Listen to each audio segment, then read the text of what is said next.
السلام علیکم جی، میں ہوں ملک تحسین۔ آج اپنی ایک نئی ویڈیو کے ساتھ۔ آج کی میری ویڈیو کا ٹاپک اسائلم سیکرز کے بارے میں ہے۔ جن لوگوں نے اسائلم کر لیا ہوا ہے یورپ کے کسی کنٹری میں بھی، یا وہ 2026 میں آ کے ادھر اسائلم کرنے کا ارادہ رکھتے ہیں، تو یہ جو نئے رول متعارف کرائے جا رہے ہیں اس کا امپلیمنٹ ان سب پہ ہوگا۔ پہلے والے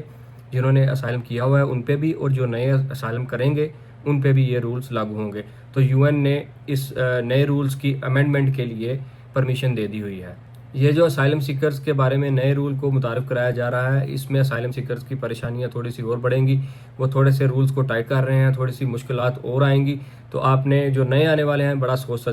سمجھ کے اسائلم کرنا ہے۔ میں آپ کو اسائلم کے لیے بالکل ریکمینڈ نہیں کرتا، اسائلم کرنا کوئی اچھی چیز نہیں ہے، لیکن اگر آپ کو واقعی آپ کے کنٹری میں کوئی جان کا خطرہ ہے، کوئی مسئلے مسائل ہیں، تو پھر آپ کے لیے اسائلم کے رستے کھلے ہوئے ہیں۔ اسائلم بالکل بند نہیں ہوا، لیکن یہ ہے کہ اگر آپ کا کیس بالکل آپ کے پاس تیاری نہیں ہے اپنے کیس کے ریلیٹڈ، تو پھر آپ کو اسائلم یہاں پہ نہیں کرنا چاہیے، کیونکہ یہ نئے رول لے کے آ رہے ہیں، اس میں سختیاں زیادہ ہوں گی، جانچ پڑتال زیادہ ہوں گی، اور جتنی آسانی سے پہلے لوگ یہاں پہ اسائلم کر لیتے تھے وہ بھی اتنی آسانی سے آپ اسائلم نہیں کر سکیں گے۔ یہ جو نئے رول متعارف کرانے جا رہے ہیں اس کا اطلاق 12 جون سے ہونا تھا، آج 21 جون ہے 2026، اور اس کا اطلاق 12 جون 2026 سے ہونا تھا، جو کہ ہو چکا ہے۔ یو این نے بھی اس کی پرمیشن دے دی تھی، اور اس کے بارے میں ابھی تفصیلی طور پہ کیا کیا چیزیں اس میں امینڈمنٹ کے لیے،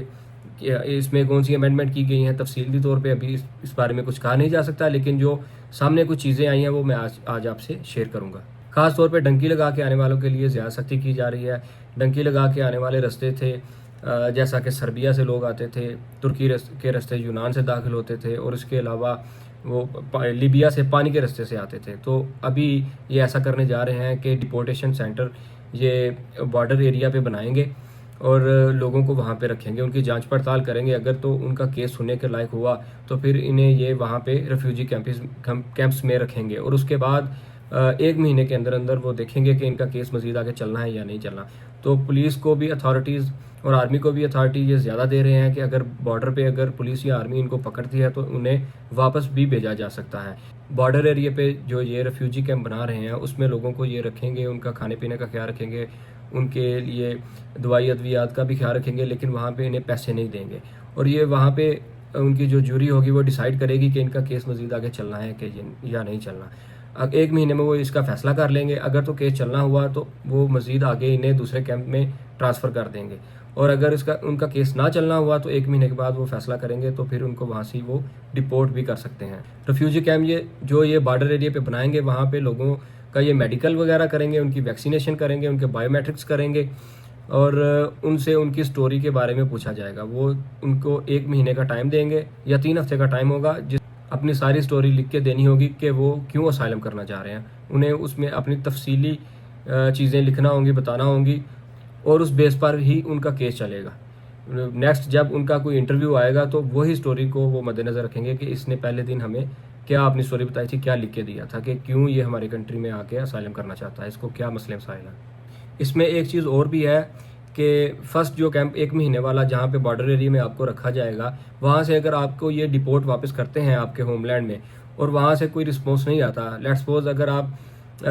گریس میں پکڑے گئے ہیں اور وہاں اسائلم کیمپ میں ہیں، اور وہ رابطہ کریں گے پاکستان ایمبیسی سے، اور اگر وہاں سے کوئی انہیں رسپانس نہیں آتا، مطلب آپ کا کنٹری آپ کو ایکسیپٹ نہیں کرتا، تو پھر یہ آپ کو ڈپورٹ نہیں کر سکتے، پھر آپ کو انہیں ٹرانسفر کرنا پڑے گا دوسرے کیمپس میں، اور آپ کا دوبارہ سے کیس چلے گا، وہاں پہ جوری آپ کا کیس سنے گی۔ آئے دن یہ اسائلم سیکرز پہ سختیاں اس لیے کر رہے ہیں کہ جب کوئی غیر ملکی یہاں پہ کوئی کرائم کرتا ہے یا کوئی رول کی وائلیشن کرتا ہے تو یہاں پہ بہت زیادہ ہنگامہ آ رہی ہوتی ہے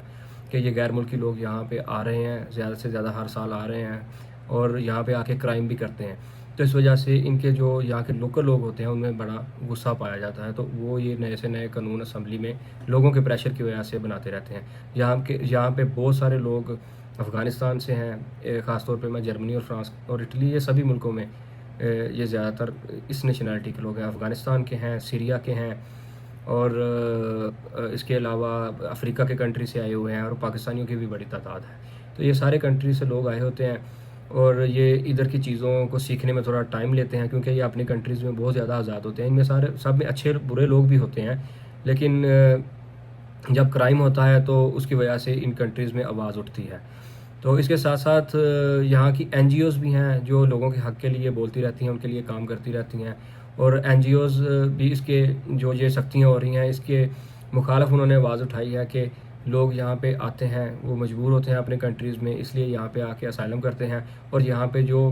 نچلے لیول کے کام ہیں وہ یہاں کے لوکل لوگ تو کرتے نہیں، تو وہ یہ کہتے ہیں کہ یہاں پہ لیبر شارٹیج بھی ہے، لوگوں کی ہمیں ضرورت ہے، تو انہیں رکھنا چاہیے یہاں پہ۔ تو اس طرح کی باتیں مکس ہیں، جہاں پہ سٹریس بھرا ماحول ہے، وہاں پہ یہ راحت کی سانس بھی ہے ان این جی اوز کی وجہ سے۔ اس کے علاوہ آپ سے میں ایک چیز اور شیئر کرتا ہوں کہ جب آپ یہاں پہ یورپ کے کسی کنٹری میں بھی اسائلم کرتے ہیں تو آپ کا پروسیس تھوڑا سا سم ٹائم لینتھی ہو جاتا ہے، تو اس دوران آپ کو اس کنٹری میں اپنا وقت بتانا ہوتا ہے۔ اگر آپ سنگل آئے ہیں اور یا فیملیز کے ساتھ ہیں، آپ کے ساتھ بچے ہیں، تو دونوں صورتوں میں آپ نے وہاں کا کلچر اڈاپٹ کرنا پڑتا ہے، آپ کو وہاں کا کلچر سیکھنا ہوتا ہے، رول ریگولیشن ان پہ عمل کرنا ہوتا ہے۔ اور کلچر اڈاپٹ کرنے کا مطلب یہ ہے کہ آپ نے وہاں کی لینگویج سیکھنی ہوتی ہے، اور وہاں پہ مختلف قسم کے شارٹ کورسز ہوتے ہیں جو آپ کو اسکل سکھاتے ہیں، ان کو سیکھنا ہوتا ہے، اور رول ریگولیشن ان پہ عمل درآمد آپ کو کرنا ہوتا ہے۔ تو اگر آپ لیٹس سپوز جرمنی میں ہیں تو یہاں پہ آپ کو وہ اسائلم کے دوران اسکول دیتے ہیں جس میں آپ نے لینگویج سیکھنی ہوتی ہے۔ اس کے بعد آپ کو چاہیے کہ آپ ہاؤس بلڈنگ یہاں پہ کریں۔ ہاؤس بلڈنگ ایک طرح کا ڈپلومے کا نام ہے، اور یہاں مختلف قسم کے آپ کو اسکل سکھائے جاتے ہیں۔ فرانس میں بھی اسی طرح لینگویج سیکھیں، اور وہاں پہ بھی کچھ ادارے بنے ہوتے ہیں جو آپ کو یہ اسکل وغیرہ سکھاتے ہیں۔ اور اس کے علاوہ اٹلی میں بھی ہے۔ تو یورپ کے مختلف ملک ہیں، سب سے زیادہ لوگ جرمنی میں آ کے اسائلم کرنا چاہتے ہیں کیونکہ یہاں پہ کام کی اجازت بھی مل جاتی ہے اسائلم کے دوران، اور آپ کی فائنینشلی سپورٹ بھی ہو جاتی ہے۔ اس کے بعد لوگ اٹلی میں زیادہ اسائلم کرتے ہیں کیونکہ وہاں پہ بھی کام کی اجازت ہوتی ہے، اور فرانس میں بھی لوگ اسائلم کرنا پسند کرتے ہیں کیونکہ وہاں فرانس بھی اسائلم کے حساب سے اچھا کنٹری ہے، وہاں پہ فیسلٹیز زیادہ ہیں، لیکن وہاں پہ کام کی اجازت نہیں ملتی اسائلم کے دوران۔ لیکن جب اگر آپ کا کیس جینوئن ہے اور کیس پاس ہو جاتا ہے کسی طریقے سے، تو پھر آپ کے لیے بعد میں روزگار کے اچھے موقع ہوتے ہیں کیونکہ وہاں پہ آپ اچھا ارن کر سکتے ہیں، اچھا کما سکتے ہیں۔ تو یہ میرے پاس تھی آج کی اسائلم کے ریلیٹڈ جو نئے رولز ہیں اس کی انفارمیشن جو میں نے آپ سے شیئر کی ہے، اور اس کے علاوہ اگر میرے پاس کوئی انفارمیشن ہوئی تو وہ بھی میں آپ سے ضرور شیئر کروں گا۔ اگر میری آج کی ویڈیو آپ کو پسند آئی ہو تو اس کو لائک اور شیئر کر دیجیے گا، اور میرے چینل کو سبسکرائب کر دیجیے گا۔ تو ملتے ہیں انشاءاللہ نیکسٹ ویڈیو میں۔ اللہ حافظ۔